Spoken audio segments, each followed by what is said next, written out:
আমার জন্য যেই ছেলেটা চয়েস করছো আব্বা ওই ছেলেটারে বিয়ে করতে পারি, তবে আমার একটা শর্ত আছে। মেয়ের বাবা ডাক দিয়া কয় মা রে কি এমন শর্ত আছে আমি জানতে চাই। এই ইহুদি মেয়েটা ডাক দিয়া কয় আব্বা আমারে বিয়ে দিবা তাতে কোনো দুঃখ নাই, তবে আমার এই বিয়ের অনুষ্ঠানে ফাতিমারে দাওয়াত দিতে চাই। আল্লাহু আকবার। কারে দাওয়াত দিবে? ফাতিমারে দাওয়াত দিবে। ইহুদির মেয়ের বিয়া, বলতেছে আমার বিয়ের ভিতরে ফাতিমারে দাওয়াত দিলে তাইলে আমি রাজি।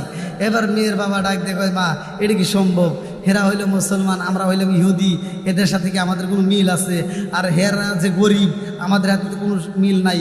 হেরা পুরাতন কাপড় পরে পোশাক পরে, আর আমাদের পোশাকের আলাদা, আমাদের কাজকাম আলাদা, ওদের সাথে মিলবে না। তো বলতেছে না বাবা, যদি ফাতিমারে আমার বিয়ের ভিতর দাওয়াত না দিতে পারো আমি জীবনে কোনোদিন বিয়ে বসবো না। জোরে করেছিল। এইবার ইহুদি ডাক দিয়া কয় মা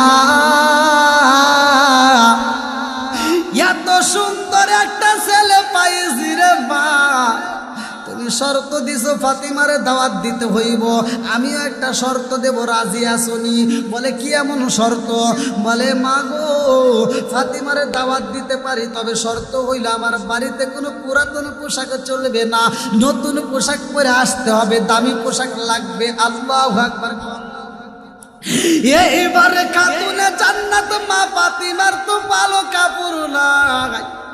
এই বান্ধবীটা দৌড়ায় ফাতিমার কাছে যায়, কান্দে আর কয় বান্ধবী রে আমার বিয়ের সব আঞ্জাম শুরু হয়ে গেছে, আব্বা একটা শর্ত দিছে, সে শর্ত তোমার মানতে হইব। খাতুনে জান্নাত মা ফাতিমা ডাক দিয়া কয় কি এমন শর্ত? এইবার ইহুদি মেয়েটা ডাক দিয়া কয় বান্ধবী আমার বিয়ের ভিতর যাইবা, তবে কোনো পুরাতন পোশাক চলবে না, একটা নতুন পোশাক পরতে হইব।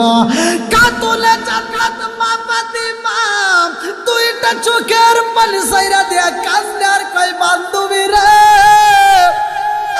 আমার বাপটা হইল গরিব, আমরা হইলাম গরিব, একদিন খাইলে আর একদিন তো ঠিক মতো খাওয়ানো পাইল, আমার বাপটাই তো ঠিক মতো খাবার পাই না, আমার বাপটা না খায় সময় কাটায়, অথচ আমার বাবার কাছে আমি নতুন পোশাক কেমনে যাবো, এটা আমার দ্বারা সম্ভব না। এইবার ইহুদি মেয়েটা কয় বান্ধবী রে ও বান্ধবী তুমি যদি ইচ্ছা করো তাইলে তুমি ভালো পোশাক পাইবা। বলে কোথায় পাবো? বলে আমি জানি তোমার একজনের সাথে ভালো সম্পর্ক আছে। আল্লাহু আকবার। খাতুনে জান্নাত মা ফাতিমা